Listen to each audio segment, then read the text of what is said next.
राहुल गांधी जी लगातार चीन को लेकर मोदी सरकार को आगाह करते रहे, चीनी घुसपैठ पर प्रश्न उठाते रहे। कुछ दिन पहले हमारे प्रधानमंत्री जी ने कहा था कि हिंदुस्तान की 1 इंच जमीन किसी ने नहीं ली, कोई हिंदुस्तान के अंदर नहीं आया, मगर सुनने को मिल रहा है, लोग कह रहे हैं, सैटेलाइट फोटोग्राफ्स में दिखाई दे रहा है, लद्दाख की जनता कह रही है, आर्मी के रिटायर्ड जनरल्स कह रहे हैं कि चाइना ने हमारी जमीन छीनी है, एक जगह नहीं बल्कि 3 जगह। लेकिन मोदी जी ने पूरे हिंदुस्तान को झूठ बोला। न वहाँ कोई हमारी सीमा में घुस आया है, न ही कोई घुसा हुआ है, न ही हमारी कोई पोस्ट किसी दूसरे के कब्जे में है। लेकिन आखिरकार मोदी जी के झूठ से पर्दा उठा और सरकार को इसे स्वीकारना पड़ा।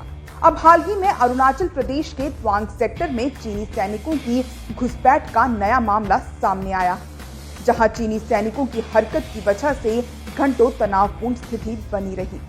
दोनों देशों के बीच पिछले 17 महीने से तनाव जारी है।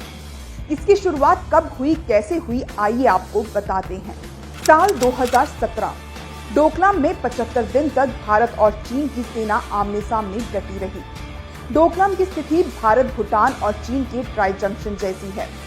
डोकलाम एक विवादित पहाड़ी इलाका है जिस पर चीन और भूटान दोनों ही अपना दावा जताते हैं। डोकलाम पर भूटान के दावे का भारत समर्थन करता है। इसी साल जून 2017 में जब चीन ने यहां सड़क निर्माण का काम शुरू किया तो भारतीय सैनिकों ने उसे रोक दिया था। यहीं से दोनों पक्षों के बीच डोकलाम को लेकर विवाद शुरू हुआ था।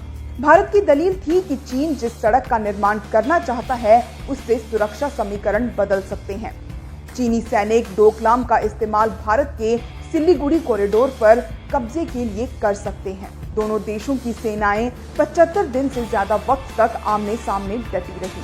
साल 2020 गलवान में 10 महीने चले टकराव के बाद दोनों देशों की सेनाएं पीछे हटी, लेकिन तनाव अब भी बरकरार है। मई-जून 2020 में दोनों देशों के सैनिकों के बीच टकराव शुरू हुआ। चीन ने 27 साल पुराने समझौते को तोड़ा। कुछ जगहों पर हिंसक झड़प भी हुई। करीब 45 साल बाद दोनों देशों के बीच खूनी संघर्ष देखने को मिला, जिसमें भारत के 20 जवान शहीद हुए। इस झड़प में 40 चीनी सैनिक भी मारे गए। 10 महीने बाद दोनों देशों के बीच अपनी सेनाओं को पीछे हटाने को लेकर सहमति बनी।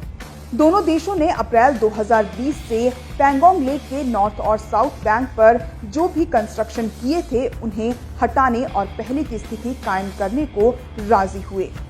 लेकिन स्थिति अब भी सामान्य नहीं है।